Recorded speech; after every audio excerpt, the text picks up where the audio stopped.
আজ আমি দেখাবো চিনু পেন্ট এর 6 নম্বর পর্ব, যেখানে প্রোডাকশন এর জন্য অনেক কিছু শিক্ষণীয় রয়েছে এবং এখানে সিম, ভেরিয়েন্ট এবং শ্রিঙ্কেজ ওয়াশ গার্মেন্টস এর জন্য যতটুকু প্রয়োজন তা দিয়ে দেখানো হলো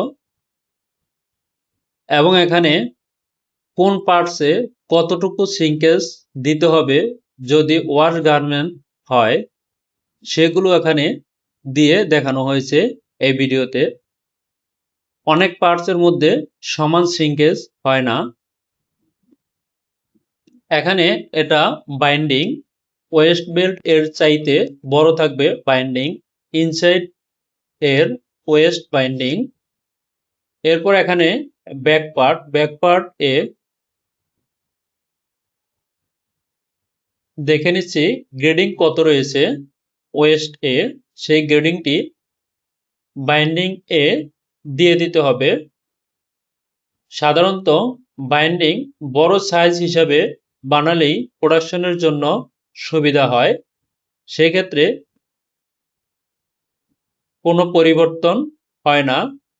আদারওয়াইজ নাম্বারিং মিস্টেক হওয়ার সম্ভাবনা থাকে এবং ছোট বড় হওয়ার সম্ভাবনা থাকে। তবে গ্রেডিং দিয়ে দিলে সমস্যা নেই। ওয়েস্ট বেল্ট এর সাথে সমন্বয় রেখে গ্রেডিং দিয়ে দেওয়া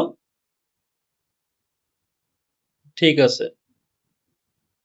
এখানে বটম এর এখানে সিম অ্যালাউন্স অতিরিক্ত হবে, কতটুকু হবে সেটা হচ্ছে এখানে 2 সিম হলে 3 সিম এখানে আমি দিয়েছি এবং এখানে অ্যাড কর্নার দিয়ে কর্নারটা অ্যাড করে নিতে হবে, আদারওয়াইজ যখন সুইং করবে ওখানে শর্ট পড়বে। এখন ভেরিয়েন্ট করে নিব আমি।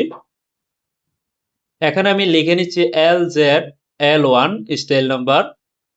এরপর এখানে ক্লোজ করে ক্রেট পিস আর্টিকেল দিয়ে শুরুতে শেল ফেব্রিকগুলো নিয়ে নিচ্ছি। এভাবে করে সবগুলো পার্টস এখানে নিয়ে নিতে হবে। প্রথমে শেল, টপ সাইড এ যে ফেব্রিক হবে, এরপর নিতে হবে পকেটিং। তো আমার এখানে শেল ফেব্রিক নেওয়া হয়েছে। এখন ভেরিয়েন্টে ঢুকেছি।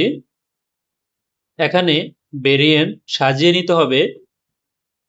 এখানে ব্যাক পার্ট 1:2 হবে, দুইটা ব্যাক পার্ট, তাই পেয়ারের ঘরে দিতে হবে 1। বেল্ট হবে দুইটা, একটি হবে কন্ট্রাস্ট এবং একটি হবে শেল, তাই এখানে 1:1 রয়েছে এবং এটার বেল সম্পূর্ণ ব্যতিক্রম। ব্যাক পকেট সিম, ব্যাক পকেট বন্ড দুটি করে হবে। কিভাবে সাজাতে হয় সবগুলো এখানে সাজিয়ে দেখিয়ে দিচ্ছি। Front pocket in seam, front pocketing seam, এটা সিঙ্গেল ফেলায় 1 cut, loop 1 cut, waist side tape 2 cut হবে। এখন আমাদের এখানে আমি এগুলোকে S1 লিখে নিচ্ছি অথবা S অর্থাৎ সেল ফেব্রিক। এখন পকেটিং ভেরিয়েন্টে নিয়ে নেব। তার পূর্বে এখানে আমি আরো একটি কাজ করে নিব। এখানে ইনসাইড ওয়েস্ট বেল্ট কন্ট্রাস্ট রয়েছে, তাই ইনসাইড ওয়েস্ট বেল্ট এর কন্ট্রাস্ট আমি এখানে বানিয়ে নিচ্ছি। লেফট অ্যান্ড রাইট আলাদা করতে হবে এবং এটাকে উল্টিয়ে নিতে হবে, যেহেতু এটা ইনসাইড কন্ট্রাস্ট হবে। ইনসাইড যেহেতু সেহেতু এটাকে উল্টিয়ে নিতে হবে। আমি উল্টিয়ে নিয়েছি। এটা হচ্ছে ব্যাক কন্ট্রাস্ট ওয়েস্ট বেল্ট, এটা হচ্ছে ফ্রন্ট ওয়েস্ট কন্ট্রাস্ট, এটা হচ্ছে এল সাইড মানে হচ্ছে লেফট সাইড। এখন ভেরিয়েন্টে ঢুকে এখানে কন্ট্রাস্ট আলাদা করে নিব। কোথায় আলাদা করতে হবে? ফেব্রিক এর ঘরে আলাদা করে নিতে হবে। CO অর্থাৎ কন্ট্রাস্ট, এগুলো হবে 1 কাট করে। এখানে আমি আলাদা করে নিয়েছি। এরপর এখানে আমি লিখে নিচ্ছি কন্ট্রাস্ট ইনসাইড, সেই জন্য আমি এখানে লিখে নিয়েছি ইন। যেহেতু বাকি উপরের গুলো টপ সাইড, তখন আমি এখানে লিখে নিয়েছি টপ, বোঝার সুবিধার্থে। এটা না লিখলেও সমস্যা নেই, আমি বোঝার সুবিধার্থে লিখে নিয়েছি। পকেটিং ভেরিয়েন্টের আওতায় নিয়ে নিচ্ছি। এরপর ভেরিয়েন্টে ঢুকে পকেটিং আলাদা করে নিব, যেভাবে করে কন্ট্রাস্ট আলাদা করে নিয়েছি। এখন এখানে এটা যেহেতু পকেটিং, তখন আমি সংকেত পিকে দিয়ে দিচ্ছি। টু কাট করে হবে একটি, এটা হবে পকেট ইন। এখানে আমি লিখে নিচ্ছি পকেট ইন, তাহলে সুবিধা বোঝার জন্য। এরপর এখানে থাকছে বাইন্ডিং। দুটি বাইন্ডিং হবে, একটি হবে ওপেনিং এর এখানে, আর অপরটি হবে ওয়েস্ট বেল্ট এর নিচে। এখানে পাইপিং যেহেতু আমি এখানে লিখে নিচ্ছি পাইপিং, এখানে লিখে নিচ্ছি পাইপিং। তো এখানে পাইপিং হবে ওয়ান কাট। যেমন ছোট পাইপিংটি রয়েছে, এই ছোট পাইপিংটি দিয়ে দুইটি ওপেনিং এর কাজ সম্পূর্ণ করা যাবে, অতটুকু বড় এখানে দেওয়া হয়েছে। এখন ফিনিশ প্যাটার্ন গুলো আমি ভেরিয়েন্টের আওতায় নিয়ে নিচ্ছি। এখানে আমি ফিনিশ প্যাটার্ন গুলো আলাদা করে নিব। এগুলো হচ্ছে ফিনিশ, তখন আমি এফ আই সংক্ষিপ্ত লিখে নিচ্ছি ফিনিশ, এখানেও লিখে নিচ্ছি ফিনিশ, তখন বুঝতে সুবিধা হবে কোনগুলো ফিনিশ ফেব্রিক, বুঝতে সুবিধা হবে। এখন আমরা দেখতে পাচ্ছি আলাদা হয়ে গেছে। এখন আরো একটি কাজ বাকি রয়েছে, সেটি হচ্ছে ফিউজিং ব্যবহার করতে হবে। কোথায় কোথায় ফিউজিং হবে সেগুলো আমি এখানে আলাদা করে ভেরিয়েন্টে নিয়ে নিব। যদিও আমি কাজটি সম্পূর্ণভাবে করছি, আমাকে কমেন্টের মধ্যে জানিয়েছে যে কাজ স্লোভাবে করার জন্য, বোঝার জন্য অসুবিধা হয়, তাই স্লোভাবে সবগুলো পয়েন্ট দেখিয়ে দিচ্ছি।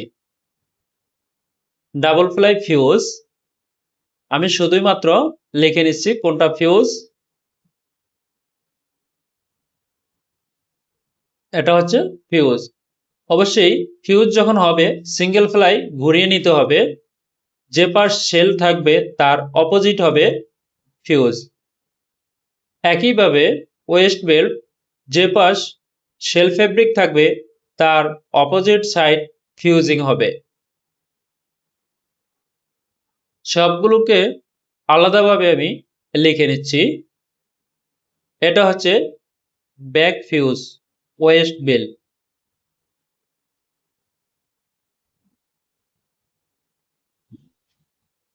এখানে লেখা হয়েছে।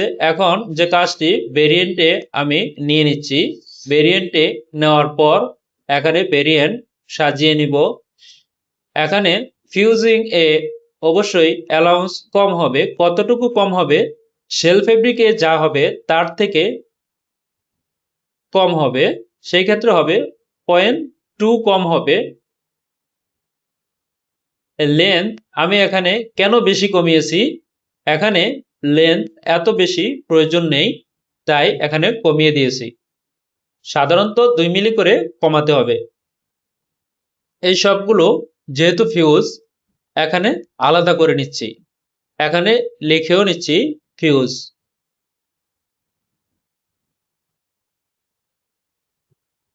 এখানে ফিউজ সবগুলো ওয়ান কাট হবে না। এখন আমি লিখে নিচ্ছি কোনটা কত কাট হবে।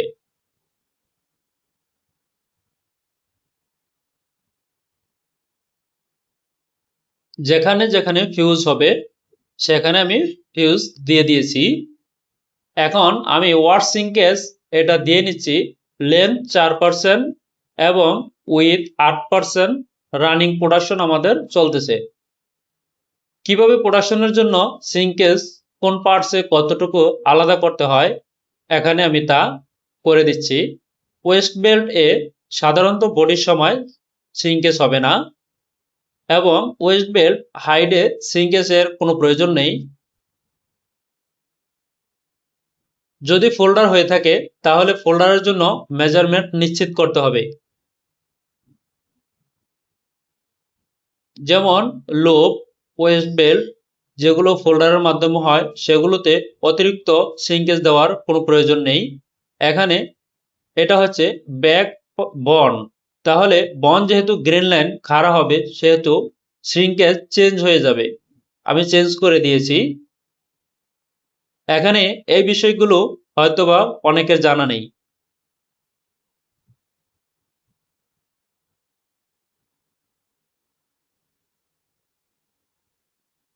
ওয়াশ গার্মেন্টস এর জন্য যতটুকু যেখানে প্রয়োজন আমি এখানে ততটুকুই করে দিচ্ছি।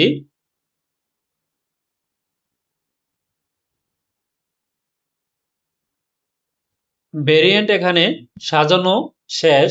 এখন সিঙ্কেজ বসানো শেষ পর্যায়ে।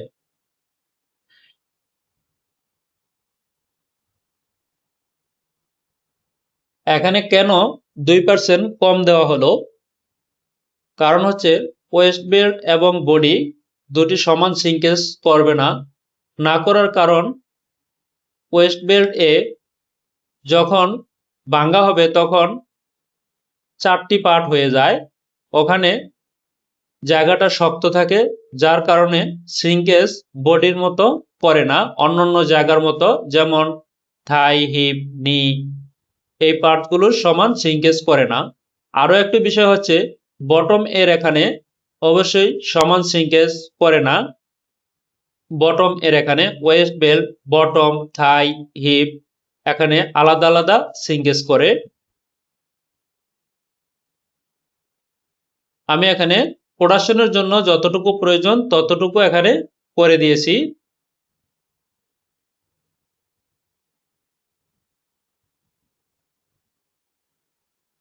আর কি কাজ এখানে বাকি রয়েছে সেটি আমরা দেখে নিব। এখানে আরো একটি কাজ বাকি রয়েছে। তার পূর্বে আমি এখানে দেখে নিব যে আমাদের স্কোপ ঠিক আছে কিনা। ব্যাক রাইস, ফ্রন্ট রাইস মিলানোর পরে এবং আরো কাজ করতে হবে, সেটি হচ্ছে কাটমার্ক, যেটাকে নোজ বলা হয় সফটওয়্যারের ভাষায়, কোথায় কোথায় হবে। প্রোডাকশনে যা যা প্রয়োজন এখানে সম্পূর্ণ কাজটি করে দেখানো হলো। এখানে কাটমার্ক দিতে হবে প্রোডাকশনে নি এবং ইনসিম এবং সাইড সিম এর এখানে নি পজিশন। যদি ইনসিম বড় থাকে লেন্থ, সেই ক্ষেত্রে কাটমার্ক দুটি ব্যবহার করা যেতে পারে। এবং আউটসিম এর এখানে ফ্রন্ট পকেট অনুপাতে আরো একটি কাটমার্ক হয়, সেটি মিলানোর জন্য।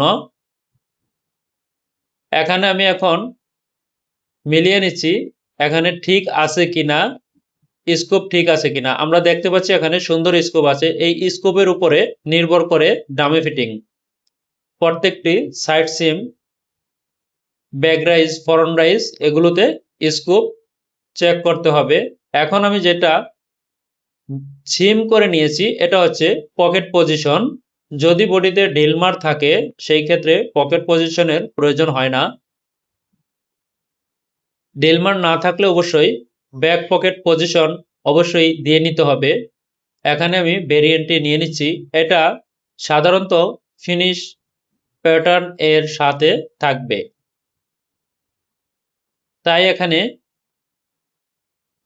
FI লিখে নিচ্ছি, যেহেতু এটা ফিনিশ হবে।